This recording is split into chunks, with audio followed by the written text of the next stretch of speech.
I'll start with introducing the folks here. Chishmeister, Arsenal fan, sulking. We know why. How are you doing today? Feeling all right? Yeah, yeah. Been better, been better. Let's start with the title challenge. So, although it's clear that Manchester City should ideally win this, just wanted to get your thoughts on what happened today. I'll start with Chishmeister, Arsenal fan. I I think you were still hoping that City will drop points and you guys will be able to at least give them a last ditch fight or something like that. But yeah, what went wrong? What are your thoughts?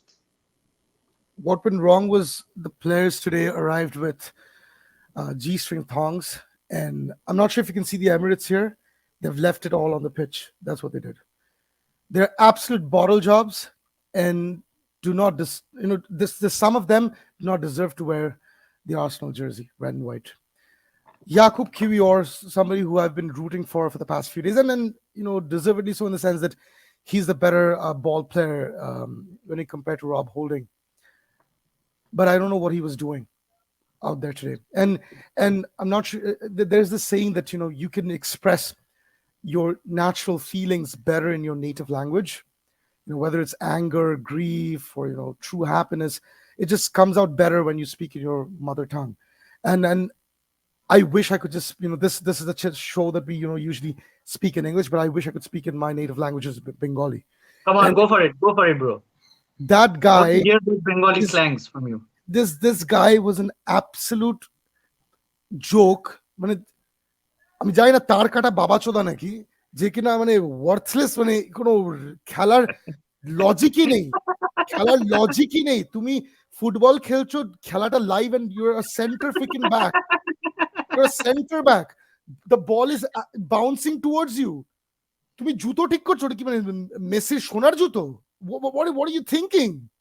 He should not be wearing the Arsenal jersey ever again. He's a disgrace to being even a footballer. He should probably become like some pandit, or I don't know, do something else. Sell chana in front of St. Lawrence High School. He should not be playing football. What he did was unforgivable. Absolutely unforgivable. And then Trossard does the exact same thing that Thomas Partey did a few weeks back against West Ham. Trying to lob, Partey tried to lob Declan Rice, and he's like literally playing a defensive role. Today, Trossard does the same thing. He's trying to flick the ball. No, you don't do that, especially with a pressing team that of the level of Brighton and Hove Albion. You do not do that shit. You do not. They're absolute bottle jobs, and I honestly speaking, I have no words left. This team has let me down a number of times. I remember other seasons, under Wenger as well. At this point in time, the only way I can, possibly feel a little bit of pity with this for this team is by, having quote unquote thoughts like, what if Saliba was there? What if, Eduardo was there in the 2007-8 season? These are the kind of feelings that I have, but I've not felt this dejected, as I'm feeling right now since the 2006 Champions League final days. I mean, even then, I still had an excuse. That team were not bottle jobs. Those were men. They fought till the very end. We had a red card within the first 20 minutes.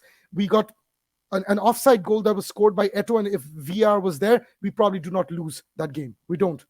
We would have had an European title under our belt. But this team, they wilted away. Bukayo Saka, he's the fourth highest valued player on transfermarket.com. You guys can go check it online. He is the fourth highest player. Only Erling Haaland, Vinicius Jr., and Kylian Mbappe. These are the only three players that are valued higher than Bukayo Saka.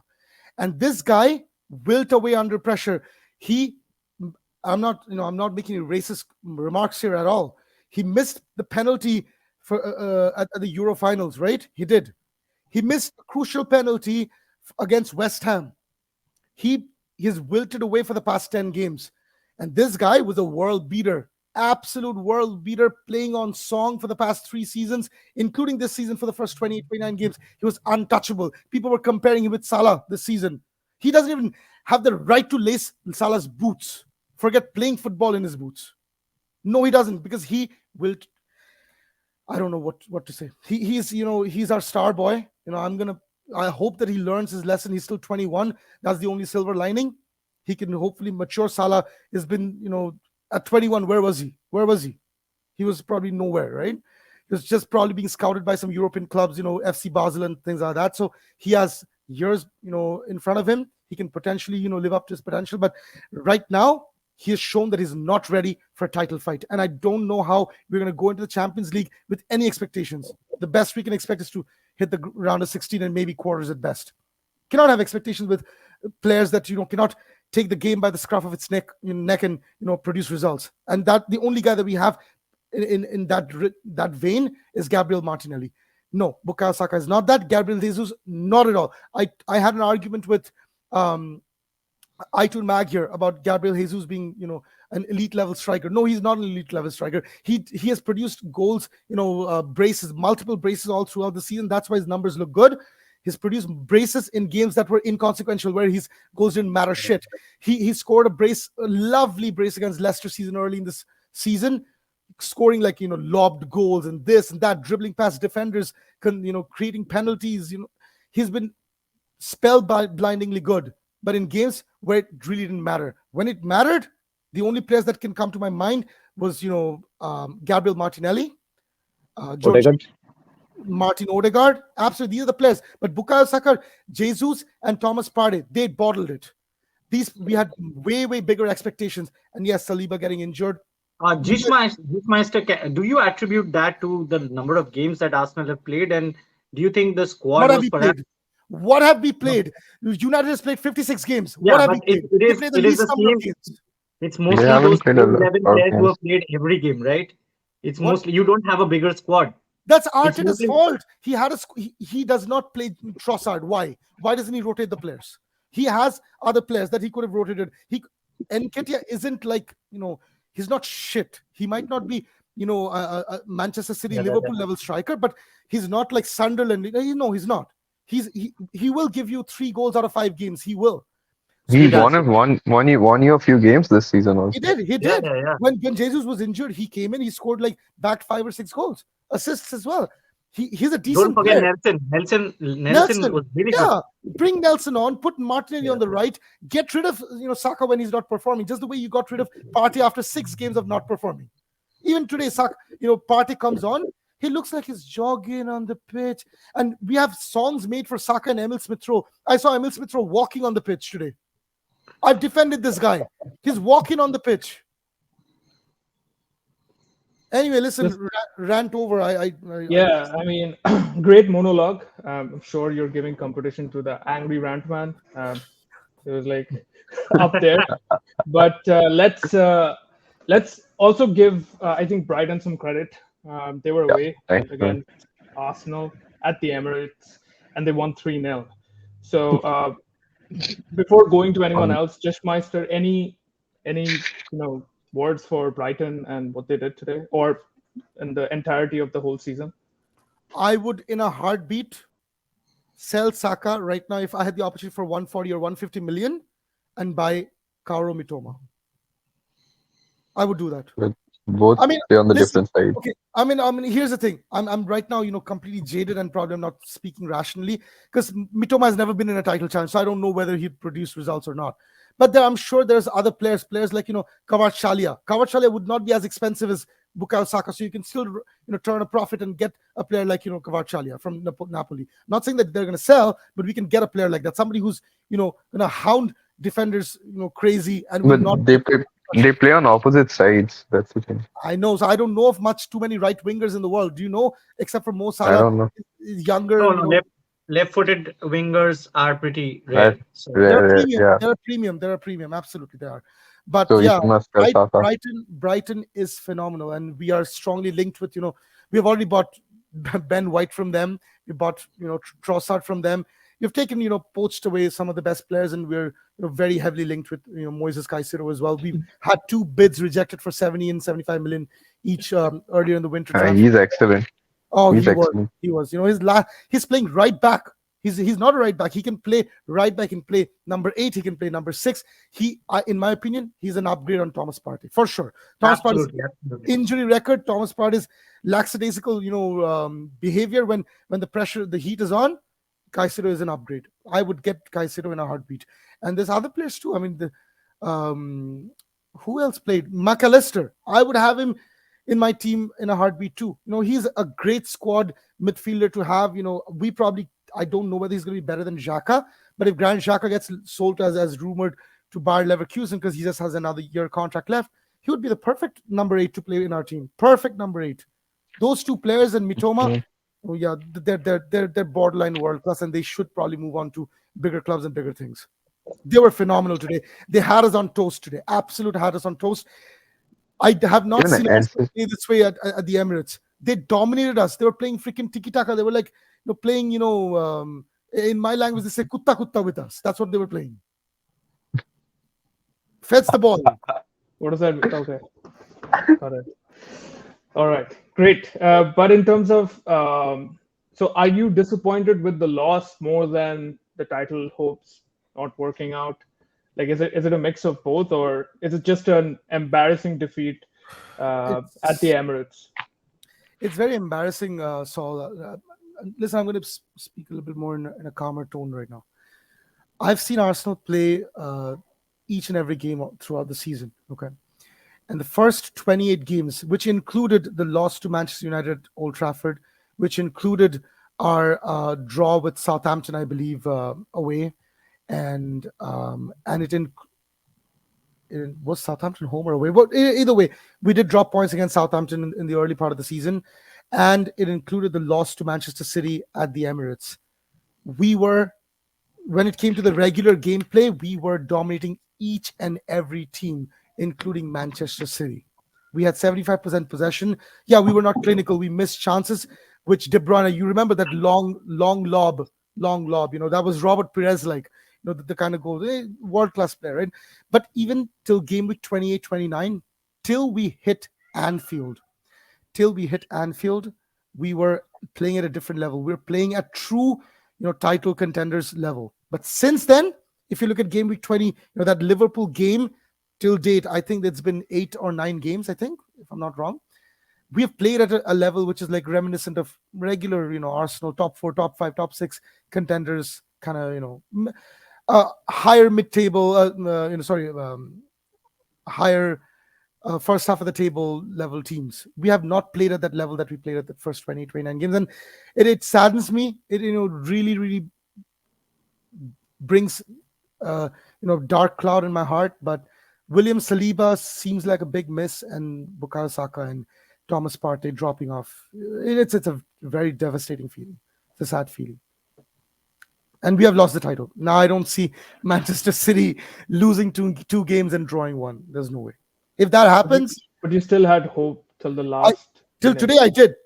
I had no idea. I thought, you were already given up when you lost City. Before we started recording, you compared me to Ty from AFTV, right?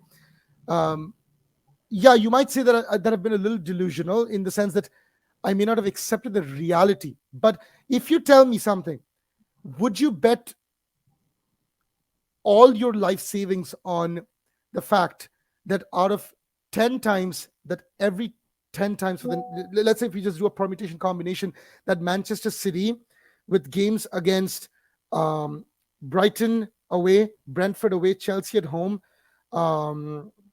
Everton away, relegation threatened.